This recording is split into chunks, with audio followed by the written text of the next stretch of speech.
Menko Perekonomian Erlangga Hartarto dan Menteri Keuangan Sri Mulyani buka suara terkait konsumsi warga RI yang memengaruhi pertumbuhan ekonomi terkini. Pemerintah menyatakan belum mempertimbangkan untuk memberikan paket kebijakan demi mendorong geliat konsumsi rumah tangga ke depannya. Erlangga mengatakan konsumsi rumah tangga pada kuartal 2 di tahun 2024 memang di bawah pertumbuhan nasional. Yakni hanya sebesar 4,93%, namun ia menekankan kontribusinya terhadap PDB masih dominan, mencapai 54,53%. Beberapa sektor usaha yang terkait konsumsi rumah tangga masih ada yang tumbuh tinggi di atas pertumbuhan PDB nasional sebesar 5,05% kuartal 2 2024. Di antaranya sektor akomodasi dan makanan minuman sebesar 10,17%, serta transportasi dan pergudangan yang tumbuh 9,56%. Sementara itu, menurut Menteri Keuangan Sri Mulyani, tingkat pertumbuhan konsumsi rumah tangga ini tidak cukup jika Indonesia ingin mencapai target pertumbuhan 5,2% pada tahun 2024. Dan Sri Mulyani pun berjanji untuk memperhatikan tingkat konsumsi sebagai salah satu indikator pertumbuhan ekonomi selain ekspor dan juga impor.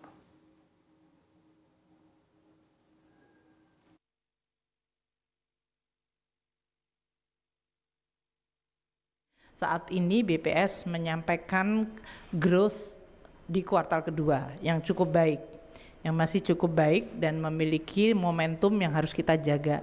Konsumsi, investasi, ekspor, import yang kita akan perhatikan. Nah, kita nanti akan di semester kedua ini, yaitu kuartal ketiga dan keempat, akan terus melihat faktor-faktor untuk menjaga agar pertumbuhan ekonomi bisa tetap terjaga pada tingkat antara 5,1 hingga bahkan kalau bisa mencapai 5,2. Tentu ini tidak mudah pada saat perekonomian global sekarang ini justru cenderung mengalami perlemahan dan fragmentasi.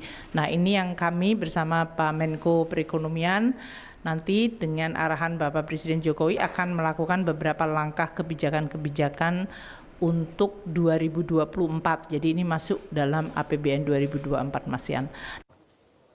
Konsumsi ini sebetulnya yang kemarin dari Q1 lebih rendah daripada Q2. Jadi itu sebetulnya ada kenaikan dan pertumbuhan konsumsi itu di 4,9 itu angka yang tinggi, memang di bawah angka pertumbuhan nasional. Tidak semua sektor di atas pertumbuhan nasional. Pertumbuhan di sektor pengolahan ataupun manufaktur pun di bawah daripada sektor pertumbuhan ekonomi nasional. Dan akhirnya beberapa sektor yang meloncat di atas itu termasuk konstruksi, Mamin dan yang lain. Jadi itu sebuah hal yang normal, namun kita lihat seluruhnya itu positif.